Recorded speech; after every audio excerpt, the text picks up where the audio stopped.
Hello दोस्तों, मेरे YouTube channel में आप सभी शिक्षक साथियों का एक बार फिर से स्वागत है।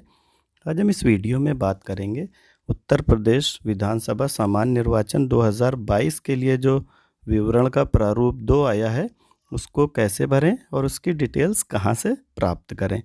तो आइए सबसे पहले फॉर्मेट देख लेते हैं कि जो विद्यालय में फॉर्मेट भेजे जा रहे हैं, कहीं कहीं ये फॉर्मेट आ रहा है, कुछ जगह पे इस तरह का फॉर्मेट आ रहा है और कुछ जगह पे ये तीसरा फॉर्मेट इस तरह का आ रहा है।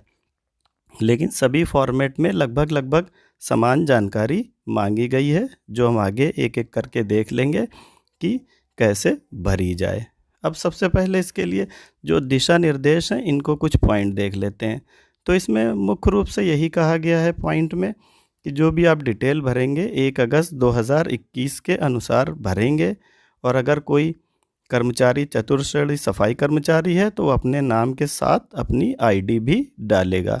बाकी आप पूरी डिटेल्स पढ़ सकते हैं इसका स्क्रीनशॉट लेके। अब हमें डिटेल मिलेगी कहाँ से, तो वो यहाँ से आपको लेके भरनी है। जैसे ग्रेड पे 4200 में जो लोग प्राथमिक विद्यालय में सहायक अध्यापक हैं, वो यहाँ से डिटेल्स लेंगे कि अगर लेवल भरना है तो वो 6 भरेंगे, और इंडेक्स भरना है तो वो मूल वेतन से भरेंगे। मूल वेतन आप देख सकते हैं अपना मानव संपदा की वेबसाइट से अपनी सैलरी स्लिप निकाल के, वहाँ से बेसिक सैलरी देख लेंगे। अगर आपकी बेसिक सैलरी मान लें कि 37,600 है, तो आपका इंडेक्स नंबर हो जाएगा 3। तो यहाँ से डिटेल्स देखेंगे प्राइमरी के सहायक। अगर आप प्राइमरी के हेड हैं या जूनियर के सहायक हैं, ग्रेड पे 4600 में, तो डिटेल्स यहाँ से लेनी है। उनका सभी का लेवल होगा 7 और इंडेक्स उनके मूल वेतन के हिसाब से होगा कि जैसे अगर मूल वेतन है मान लीजिए 49,000, तो वो आप भरेंगे लेवल 7 इंडेक्स 4।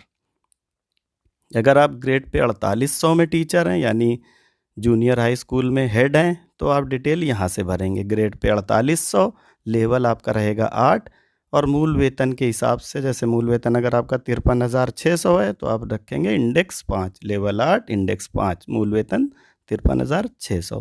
तो यहाँ से डिटेल्स लेके आपको भरना है। अब एक फॉर्म ये सामने है आपके, 1 बाय 1 एक एक फील्ड देख लेते हैं कि कहाँ पे क्या भरना है। तो सबसे पहले आ रहा विभाग का नाम, ऊपर देखेंगे तो विभाग के नाम में आप लिखेंगे बेसिक शिक्षा विभाग और अपना ब्लॉक डालेंगे, विकास खंड जो भी है। फिर कार्यालय का कोड, कार्यालय कोड का जो कोड होगा वो 2 अंकों का होगा, 80, 90, 70, 92, 93 ऐसा कुछ। वो आप अपने खंड शिक्षा अधिकारी कार्यालय से जानकारी कर सकते हैं, या पिछला अगर आपके पास इलेक्शन का कार्ड पड़ा है तो उसमें भी देख सकते हैं। स्कूल का यूडाइस कोड भरेंगे, विद्यालय का नाम भरेंगे और विद्यालय का पता ग्राम पंचायत भर देंगे। अब आ जाते हैं नंबर 1 पे सबसे ऊपर।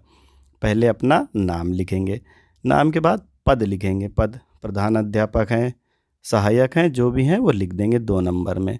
विद्यालय का नाम 3 नंबर में। मोबाइल नंबर जो डिपार्टमेंट में दिया है वो 4 नंबर में। फिर मेल फीमेल 5 नंबर में। कर्मचारी का प्रकार सहायक हैं, हेड हैं, तो आप स्थायी लिखेंगे, और अगर शिक्षा मित्र साथी हैं, अनुदेशक हैं, तो वो संविदा में लिखेंगे। राजपत्रित में सभी को नहीं लिखना है, सभी टीचर्स को। फिर उसके बाद आ जाएंगे 8 नंबर पे। 8 नंबर पे पूछ रहा वर्तमान ग्रेड पे में कितने समय से कार्यरत हैं। तो अगर आप शुरू से ही 4200 में हैं और अभी तक 4200 में ही काम है, तो अपनी पूरी लिख देंगे जितनी जॉब हुई है। 8 नंबर में भी वही लिखेंगे और 9 नंबर में भी लिखेंगे। और अगर आपका प्रमोशन हुआ है तो आपका 8 और 9 नंबर अलग अलग रहेगा। 9 में कुल सेवा यानी कुल नौकरी कितनी करी है, और 8 नंबर में पूछ रहा है कि प्रमोशन के बाद अभी जिसमें है 4600 में 4800 में, उसकी में कितने दिन से काम कर रहे हैं। श्रेणी में लिखेंगे थर्ड 10 नंबर में।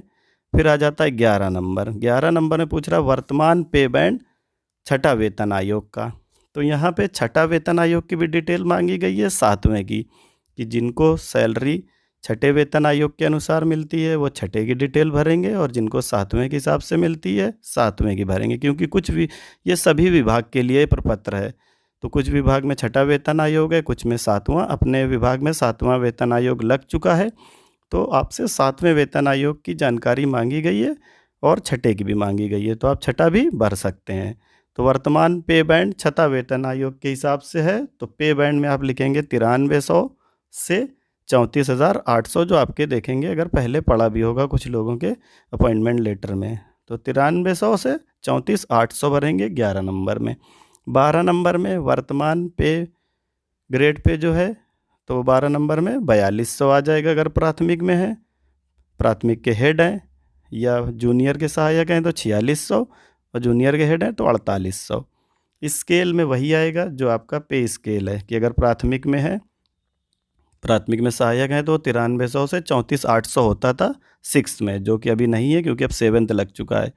और मूल वेतन वहाँ पे होता था 13,500। तो ये छठे वेतन आयोग वाली डिटेल आप ब्लैंक भी छोड़ देंगे तो कोई दिक्कत नहीं है, वो सातवें का ही मांगा गया है। अब आ जाते हैं 18 नंबर पे, पद की ग्रेड पे कि जो जिस पद पे हैं आप, मान लीजिए सहायक हैं प्राइमरी में तो उसकी ग्रेड पे क्या है तो वो 4200 है, वो लिखना है आपको, 4600 या 4800। फिर लेवल नंबर, ये आ गया लेवल नंबर। और इंडेक्स नंबर आपको मैंने जो अभी बताया था वहाँ से लेना है कि अगर आप सहायक हैं प्राथमिक में तो आपका लेवल होगा 6, अगर आप सहायक हैं जूनियर में या प्राथमिक में हेड हैं तो आपका लेवल है 7, और अगर जूनियर के हेड हैं तो लेवल है 8। इंडेक्स नंबर आप उस टेबल से देख लेंगे, वो आपके मूल वेतन के हिसाब से भरा जाएगा। फिर अपना मूल वेतन भरेंगे 18 नंबर में, तो मूल वेतन 18 नंबर में भरेंगे, वो भी आप अपनी सैलरी स्लिप से चेक कर लेंगे कि मूल वेतन क्या है। किसी का 42,300 होगा, किसी का उससे कम होगा, उससे ज़्यादा, तो वो वहाँ से देख के भरेंगे। फिर आगे के कॉलम आसान है। 19 नंबर में विधानसभा का क्षेत्र जहाँ वर्तमान में कार्यरत, यानी जो स्कूल आपका है उसका आपको विधानसभा क्षेत्र लिखना है। 20 में जहाँ वर्तमान में निवास है, 20-21 में फ़र्क समझें।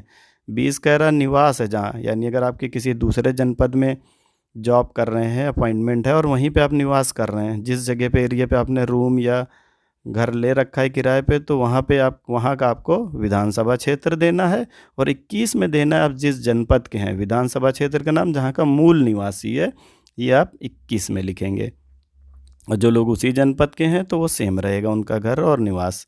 फिर आ जाते हैं 22, ये भी बाहर वालों के लिए, गृह जनपद का नाम आ जाएगा इसमें।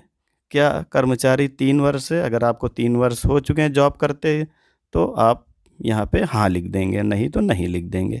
क्या आप 31 मई 2022 तक रिटायर हो जाएंगे, अगर हाँ तो हाँ लिखेंगे, नहीं तो यहाँ पे भी नहीं लिख देंगे।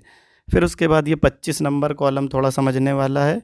यहाँ पे आपको T1 लिखना है अगर आप प्राइमरी के सहायक हैं, T2 लिखना है जूनियर हाई स्कूल के शिक्षक हैं, और हाई स्कूल शिक्षक हैं तो T3, तो आपको या तो T1 या T2 यहाँ पे लिख देना है। इसके बाद अगर कोई ऐसी जो रीज़न है जिसकी वजह से आप जॉब जो ड्यूटी नहीं कर सकते हैं, या आपको कोई दिक्कत है जो आपको चाहते हैं कि ये पॉइंट आप नोट कराना, तो वो यहाँ पे लिखना है 26 नंबर कॉलम में कि गर्भवती महिला, दिव्यांग, कोई BLO है, गंभीर रूप से कोई बीमारी है, कोई पॉइंट ऐसा जो आप चाहते हैं तो वो यहाँ पे लिखेंगे 26 नंबर में। इसके बाद 27 नंबर में आपके पास जो वोटर ID कार्ड है उसकी डिटेल्स आएगी। 27 नंबर में आपका वोटर ID नंबर, विधानसभा कौन सा लगता है, आपका बूथ क्या लगता है, मतदाता क्रमांक आप 30 में लिखेंगे, और जहां आप अभी आप जॉब कर रहे हैं क्या आपका इपिक वोटर ID कार्ड को कहते हैं, तो क्या वो वहीं से बना हुआ है या कहीं और से बना है, हाँ या नहीं में उत्तर देना है। फिर नीचे आप 32, 33, 34, 35 ये आपको आपका जो भी वेतन का खाता है उसकी डिटेल यहाँ पे भर देंगे। और लास्ट में आप आएंगे 36 नंबर, ये आपको मानव संपदा का कोड यहाँ पे भरना है कि सभी को अपनी मानव संपदा की एक ID मिली हुई है जिससे हम छुट्टियाँ वगैरह लेते हैं लॉगिन करके, वो ID यहाँ पे भरनी है और एक फ़ोटो आपको चिपका देनी है। तो ये फॉर्म पूरा भर जाएगा। पीछे टेबल मैंने दे दी है, उसकी भी हेल्प ले सकते हैं। एक टेबल ये भी दी हुई है मैंने 4200, 4600, 4800 वालों के लिए कि आप यहाँ से लेवल देखेंगे तो 4200 के लिए 6, 4600 के लिए 7, 4800 के लिए 8 है, और बाकी जो नीचे 1 2 3 करके ये दिए हुए हैं उसके ये भी आप देख सकते हैं कि इंडेक्स नंबर, तो वहाँ से भी आप इसको समझ सकते हैं। तो इसी उम्मीद के साथ कि इस वीडियो को देख के आप प्रारूप बहुत ही आसानी से भर पाएंगे। अगर वीडियो अच्छा लगा तो इसे लाइक शेयर करें, चैनल को सब्सक्राइब करें। वीडियो को पूरा देखने के लिए बहुत बहुत धन्यवाद।